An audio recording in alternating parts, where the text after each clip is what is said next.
There's a lot of discussion about performance management. How do we get the best from our people? Well, you would hope that our people understand the vital mission that we're on, the critical nature of the work, and that they would give their best each and every day. And I believe that most employees look to do a great job every day. I rarely think that people start their car and say, I want to do a crappy job at work today. But there are times when employees don't meet the performance standards that we've established. Then what do you do? And I'm not talking about progressive discipline, the formal progressive discipline that you've set up in your organization or through the HR department of your municipality or whatever. I'm talking about before it gets to that point. How do we move people to quality performance? Well, I think, first of all, we have to understand that there's only 3 reasons why employees don't perform. Reason number 1, they don't know the expectations. Reason number 2, they don't have the tools. Reason number 3, they think they have a choice. Let's unpack this. Reason number 1, they don't know the expectations. No one's taken the time to clarify the expectations. Now, whether those are job standards, job specific expectations, job description, whatever it might be, have you taken the time to share that and then check for understanding? It's not enough just to assign them to a long-term employee who might say something like this: I know what all the bosses told you to do, but I'll tell you how it really rolls around here.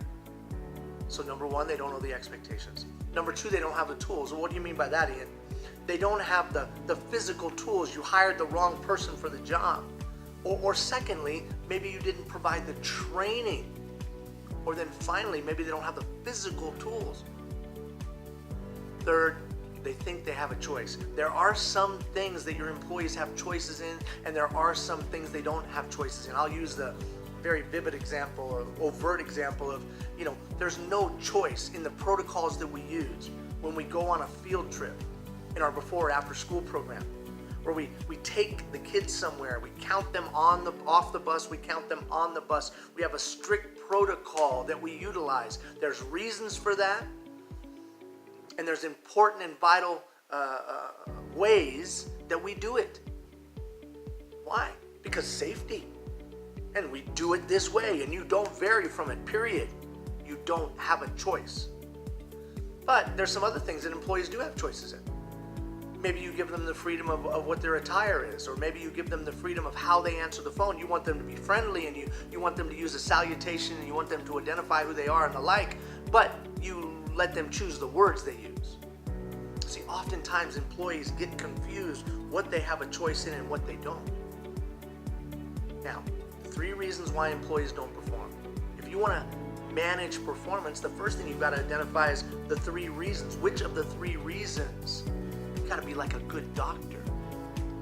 Ultimately, whose responsibility are those 3 reasons? It's the responsibility of the leader to clarify expectations and check for understanding. It's the responsibility of the leader to hire the right person with the right qualities and right attributes to do the task, or to provide them the training or the tools. And then finally, it's the responsibility of the leader to clarify expectations.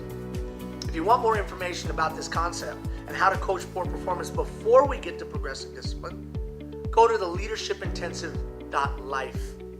Click on briefings, look for today's briefing, and then there'll be additional information that will help support you. Don't forget, the Leadership Intensive program begins March 7th. It's a comprehensive program that wraps around you and helps move you to your leadership best. I hope you'll thoughtfully consider it. Take care, everybody.